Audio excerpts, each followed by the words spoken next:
ध्यानाभ्यास के लिए कृपया अपने नेत्रों को बंद कर लीजिए।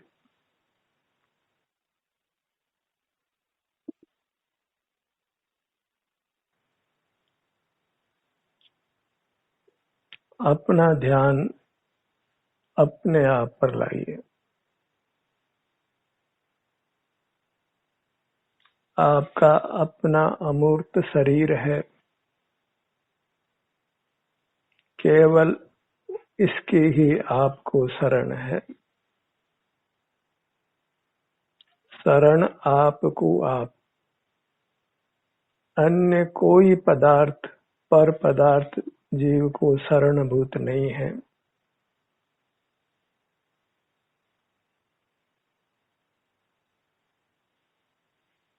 इसलिए अपने ध्यान को बाहर मत फैलने दीजिए। बाहर कोई शरणभूत पदार्थ नहीं है। पराधीन होने की, परावलंबी होने की आवश्यकता नहीं है।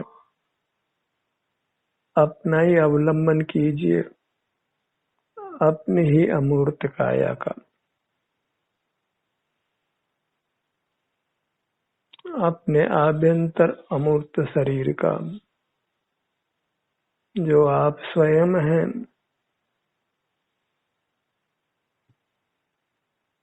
अपने को पहचानिए।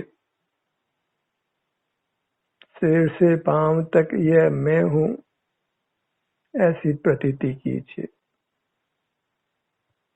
और यह मैं सुख का भंडार हूँ, अक्षय अटूट सुख का।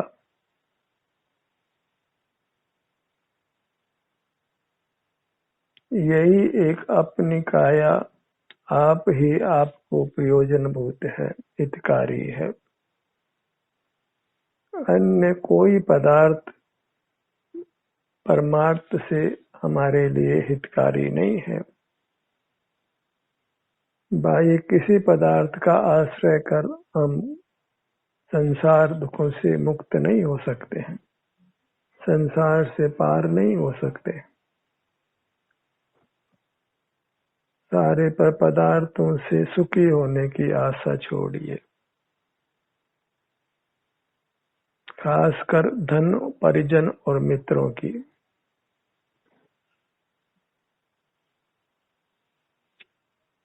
स्वावलंबी बनिए। अपना ध्यान नेत्र बंद कर अपने शरीर पर लाइए।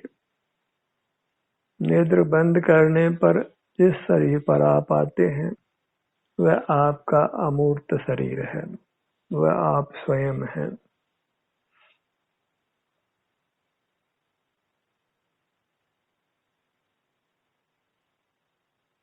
इसी के सन्मुख होने से आप ऊर्जावान होते हैं, सुख का अनुभव करते हैं।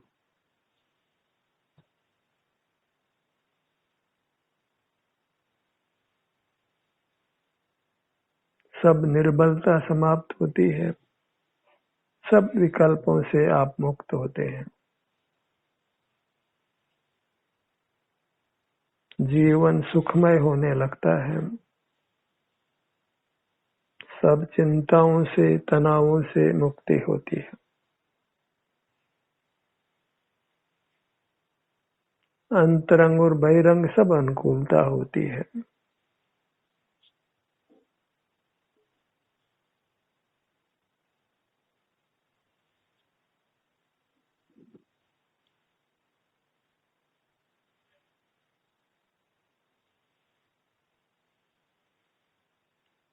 सिर से पांव तक हमको अपना एहसास होता है,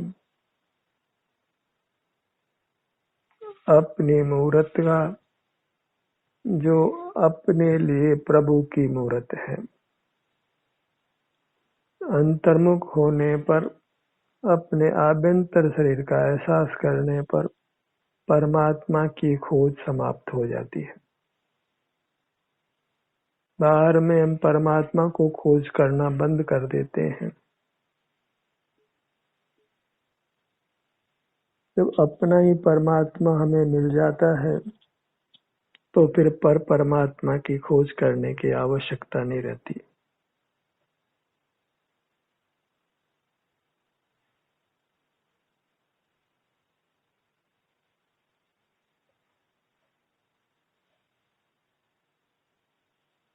जहाँ आप अपने सन्मुख होता है, वहीं शांति का प्रादुर्भाव हो जाता है।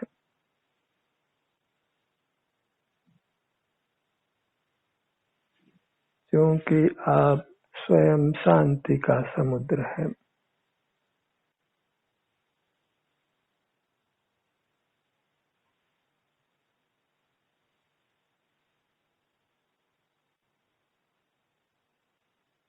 तभी तो लोग अपने बच्चों का नाम शांति सागर रखते हैं, क्योंकि जीव वास्तव में शांति का सागर है।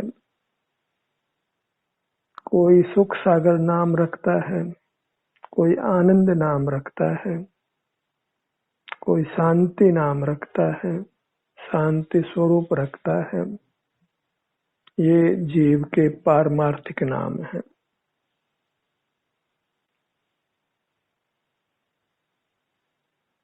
ये नाम रखने पर भी जब तक हम अपना एहसास नहीं करते, अंतर्मुख नहीं रहते, तो फिर ये नाम रखना निरर्थक हो जाता है।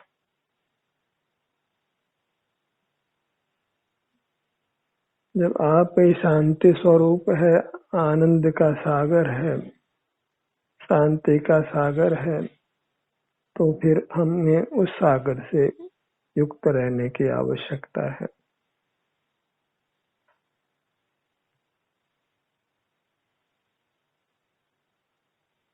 अपनी मुद्रा को लक्ष्य में रखिए।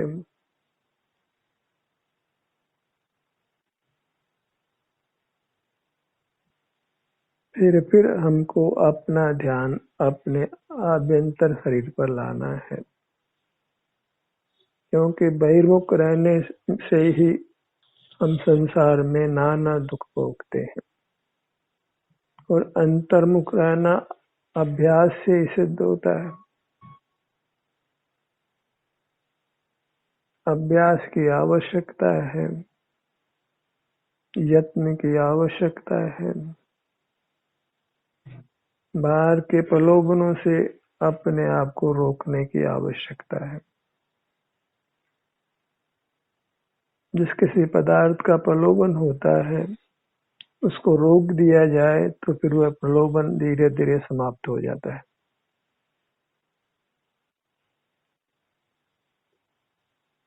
बहिर्मुख रहने की आदत को तोड़िए अंतर्मुख होकर, क्योंकि इस आदत को तोड़े बिना संसार दुखों से मुक्ति संभव नहीं है।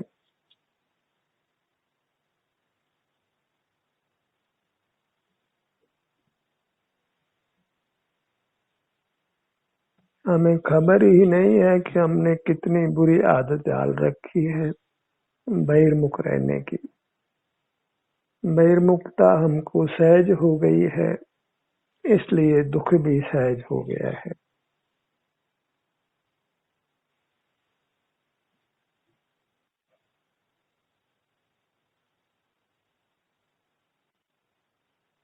छोटे छोटे बालक भी रोगग्रस्त होते हैं, युवा व्यक्ति भी रोगग्रस्त हो जाते हैं।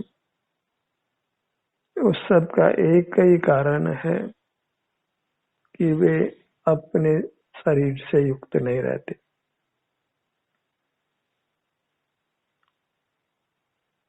अपने आभ्यंतर शरीर को अपना स्वरूप नहीं पहचानते, उसको आनंद समुद्र नहीं मानते।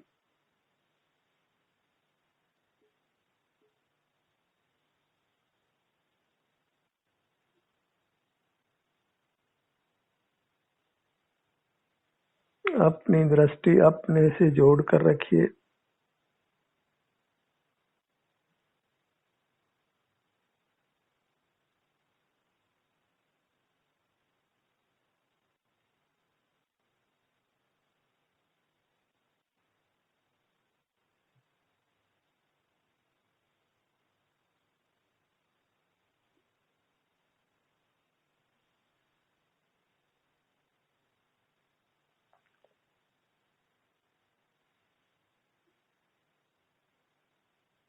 भीतर से स्फुरण होने लगे कि हमें अपने से युक्त रहना है,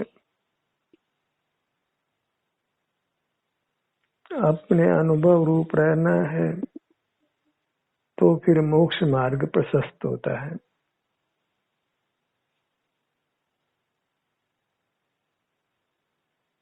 अपनी वस्तु को ही भोगना है, बाहर सारी दुनिया पर पदार्थों की बनी है, हमारी नहीं है।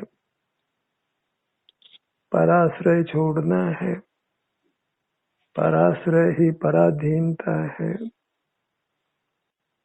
पर परिचय ही पराधीनता है। इंद्रिय ज्ञान पराधीन है, पराश्रय करने रूप है।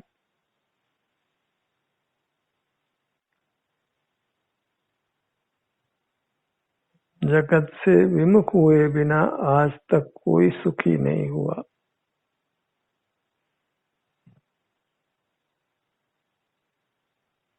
जांचिए कि आप सुबह से लेकर रात्रि तक कितना समय अपने शरीर का अनुभव करते हुए रहते हैं। ये जांच करना बहुत आवश्यक है। हम कहाँ खड़े हैं ये जानने के लिए, मोक्ष मार्ग में हमारी क्या स्थिति है यह जानने के लिए, यह जांचिए कि कितना समय आप अपने शरीर का संवेदन करते हुए, शरीर के साथ युक्त रहते हुए अपना समय व्यतीत करते हैं।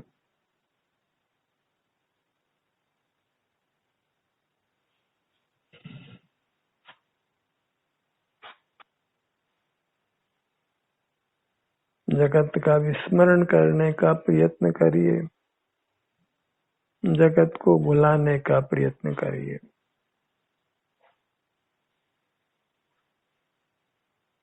जगत का विस्मरण करना ही एक मोक्ष का उपाय है।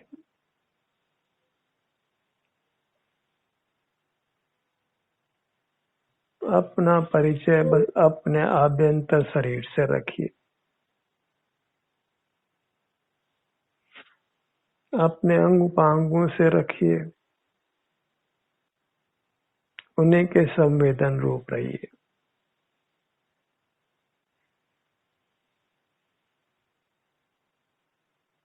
अंतर में विहार करने के लिए ये हमारी काया बहुत बड़ी है, नाना अंग उपांगों वाली है।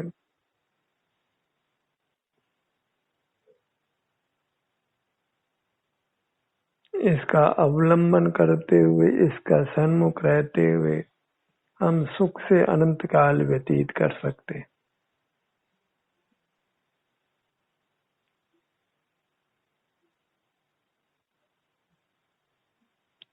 आप स्वयं एक महान पदार्थ हैं और आपसे महान लोक में दूसरा कोई नहीं है।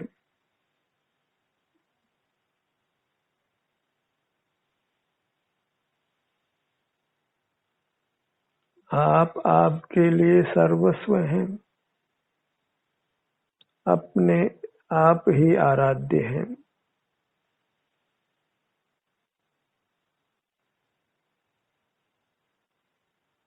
सारा विश्व बाहर का हमारे लिए प्रयोजनभूत नहीं है, उसका परिचय करना योग्य नहीं है।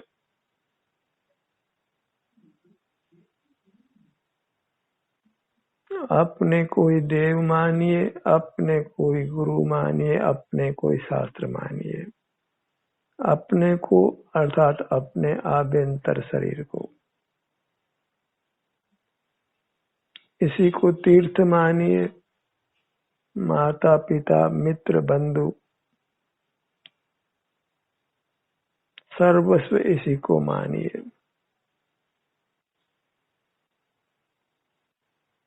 इसीलिए किसी ने ये लिखा, त्वमेव माता च पिता त्वमेव, त्वमेव बंधुश्च सखा त्वमेव।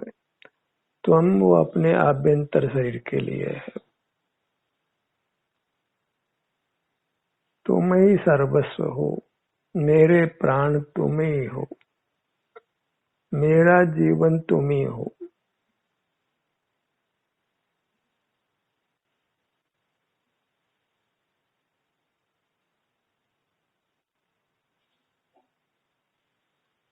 अपने लिए जगत नहीं होने के समान है। उसकी ओर नजर करना नहीं है, क्योंकि वह हमारी दुनिया नहीं है। हमारी अपनी दुनिया है, अपनी अमूर्त काया,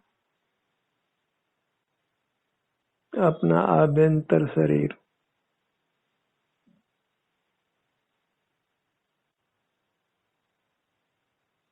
शास्त्रीय भाषा में इसको जीवास्तिकाय कहा। और ये बाहरी काया जैसी इसकी अमूर्त काया है, इसी के बराबर नख केश को छोड़कर।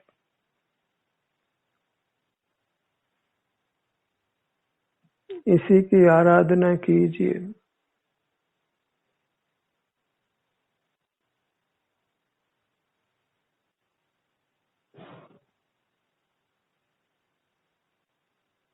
जो कुछ भक्ति करना है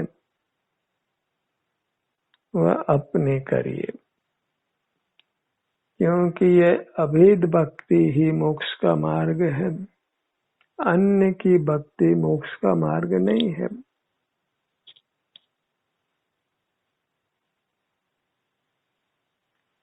इसलिए कहा मेरा मुझको नमन है। संसार में दूसरे को नमस्कार किया जाता है, उसी का नाम संसार है। मोक्ष मार्ग और मोक्ष में किसी पर को नमस्कार नहीं किया जाता। स्वयं अपने आस्वादन रूप संवेदन रूप रहता है, अपनी महिमा में लीन रहता है। उसको अपनी महिमा में लीन रहने से फुर्सत नहीं है। अपने को प्री ऑक्यूपाइड रखिए, अपने सन्मुख रहकर। और लोगों को कह दीजिए कि अभी मेरे पास समय नहीं है, मैं जरूरी काम में लगा हुआ हूँ और उस काम को टाला नहीं जा सकता है। दूसरों को समय मत दीजिए, अपना समग्र समय अपने लिए है। अपने सन्मुख रहकर, अपने से युक्त रहकर अपना हित कीजिए। पर सन्मुख रहने से अपना अहित होता है, हम नाना दुखों को भोगते हैं।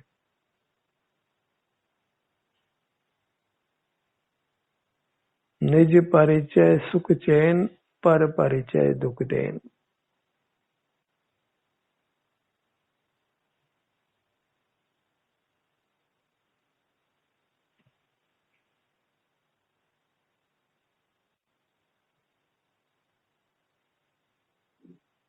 अपनी महिमा में लीन रहना है, इसी से हम वीतराग होते हैं, परमात्मा बनते हैं।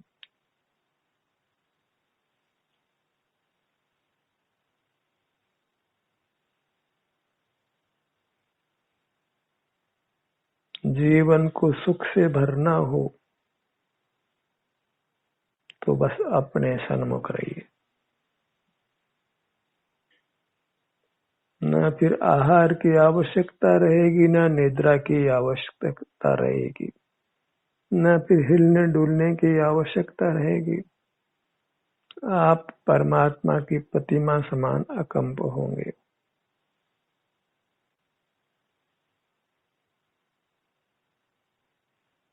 आप स्वयं परमात्मा होंगे।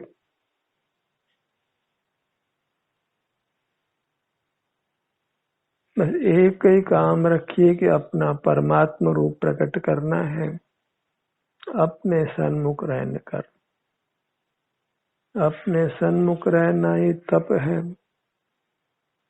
जिससे कर्मों का ध्वंस होता है। रागादिक परिणाम नष्ट होते हैं, अंतरंग बहिरंग सब दुख समाप्त होता है।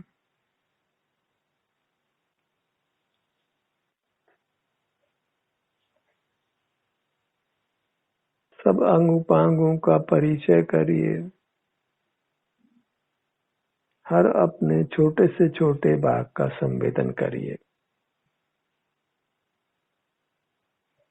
आपकी काया का कल्प होगा, अत्यंत स्वास्थ्य, अत्यंत सुख अनुभव में आएगा।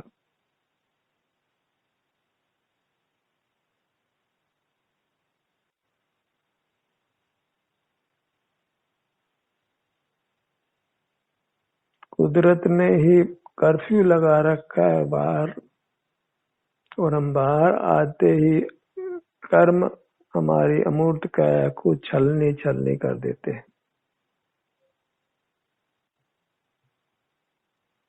फिर नाना दुखों का अनुभव होता है।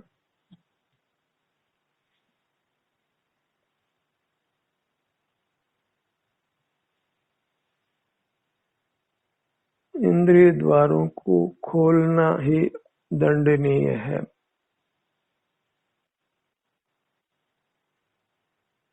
इसलिए ध्यानाभ्यास में नेत्रों को बंद रखना आवश्यक है, अन्यथा कोई लाभ सुनने से नहीं है। देशना बंद नेत्रों से ही सुनी जाती है, खुले नेत्रों से नहीं।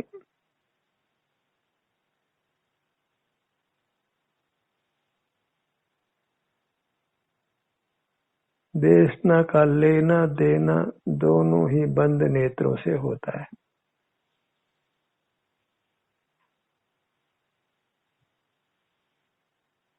ये कोई लौकिक विद्या नहीं है जो खुले नेत्रों से अर्जित की जाए। खुले नेत्रों से विद्या अर्जन ये एक लौकिक पद्धति है, उससे संसार बढ़ता है। मोक्ष मार्ग में इंद्रियों का खोलना वर्जित है।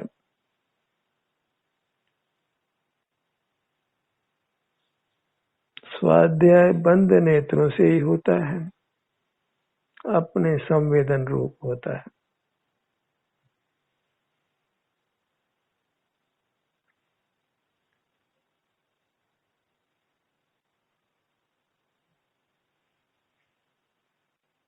नेत्रों का खोलना वर्जित जानो।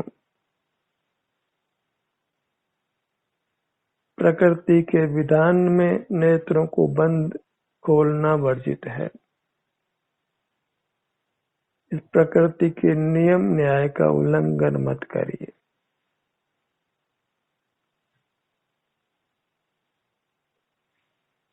ये प्रकृति के कोप भाजन होंगे और भाग्य हमारा खराब होगा।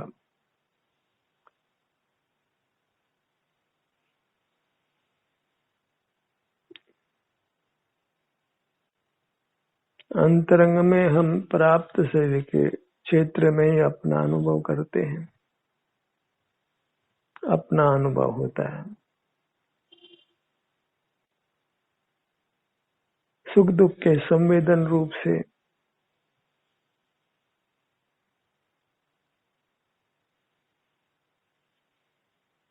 शरीर में वेदना हो तो भी शांति का अनुभव होता है। राग द्वेष मिट जाने से, इंद्रिय मन का व्यापार बंद हो जाने से शरीर में वेदना भी शांति के साथ अनुभव में आती है, शांति के वेदन के साथ अनुभव में आती है। ये कोई अद्भुत न्याय है अंतर्मुक्ता का। अंतर्मुक्ता कितना ही कर्म का विपाक हो, हमें सुख का ही अनुभव कराती है, क्योंकि हमको अंतर्मुक्ता वीतराग बनाती है।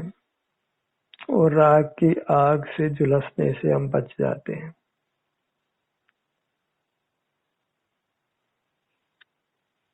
राग आग दहे सदा ताते समामृत से, चिर भजे विषय कसाय अब त्याग निज पद लेइए।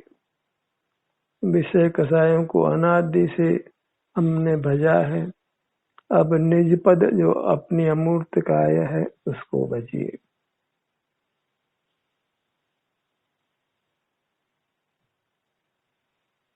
पर पदार्थों में नहीं राचना है, क्योंकि वे हमारे नहीं हैं, और पर पदार्थों को ग्रहण करना वह अपराध है। उससे हम कर्मों से बंधते हैं। क्योंकि ज्ञान पर प्रकाशक है, इसलिए ज्ञान करते हुए जीव कर्मों से बंधता है, और देखा जाए तो ज्ञान से ही बंध होता है। इसलिए ज्ञान की किरणों को जो बाहर फैल रही हैं उनको बंद करिए, और अपनी अमूर्त काया से युक्त रहकर शांति को भोगिए, सुख को भोगिए। इस प्रकार इंद्रिय ज्ञान के निरोध से अपने सन्मुख रहकर अपने कर्मों का नाश करिए, और परमात्मा होने का मार्ग प्रशस्त करिए। आज नहीं तो कल अवश्य परमात्मा होंगे। ध्यान का सत्र यही समाप्त होता है। आपकी सहभागिता के लिए धन्यवाद।